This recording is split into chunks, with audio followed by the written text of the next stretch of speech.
The Miranda brothers movie 2024 में release हुई थी। पिछले कुछ सालों में फुटबॉल सॉकर पर आधारित कई फिल्में बनी हैं जिनके आकर्षक कथानक आपको अपनी सीट से चिपके रहने पर मजबूर कर देते हैं और आप पूरी तरह से रियल लाइफ प्ले में डूब जाते हैं। आपके पास 2001 की स्टीफन चाओ की फिल्म शाओलिन सॉकर, 2002 की गुरिंदर चड्ढा निर्देशित बैंड है इट लाइक बेकम और हाल ही में अजय देवगन अभिनीत मैदान।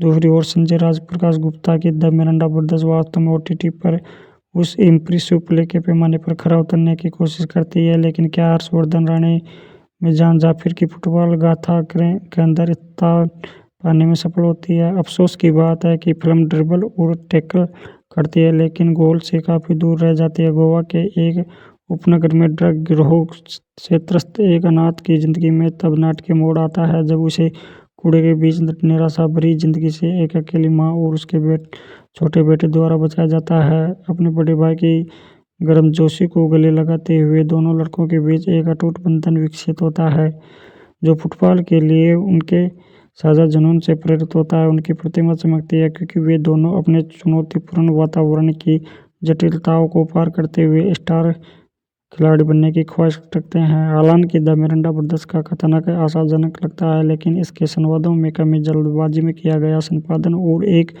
भटकावपूर्ण कथानक फिल्म को बहुत नुकसान पहुंचाता है। लेखक समीर हाफिज और मिलान पे जावेद ने भाई बहन के इस नुकसान और आघात से व्यक्तियों पर पड़ने वाले प्रभाव की एक और सम्मोहक कहानी बनाने की कोशिश की है, लेकिन किसी तरह यह कभी भी स्क्रीन पर नहीं उतर पाया। हर्षवर्धन राणे और मिजान दोनों भाई अपने अपने हिसाब से अच्छे अभिनेता हैं, लेकिन जूलियो मिरांडा या रेगालो मिरांडा की भूमिका में वे कभी भी पूरी तरह से ढल नहीं पाते। उनकी दोस्ती कभी कभी दिल को छू लेने वाली होती है, हालांकि कभी पूरी तरह से उकेरी नहीं जाती, लेकिन एक टूटी फूटी स्क्रिप्ट के दबाव के कारण वे अपनी जगह बनाने में विफल हो जाती है।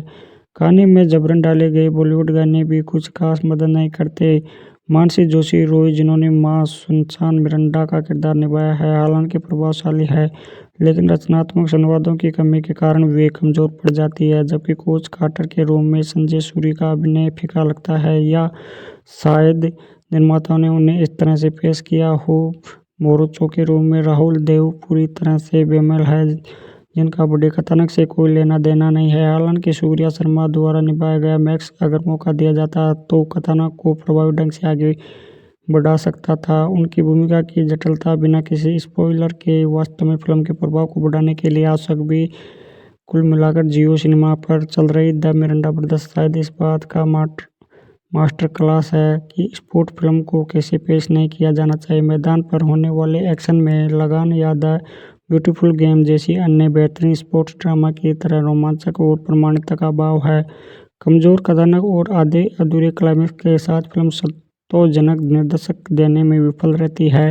हर्षवर्धन और मिजान दोनों को उनके बेहतरीन शरीर के लिए सर्वश्रेष्ठ अंक अगर फिल्म खुद इतनी ढीली न होती।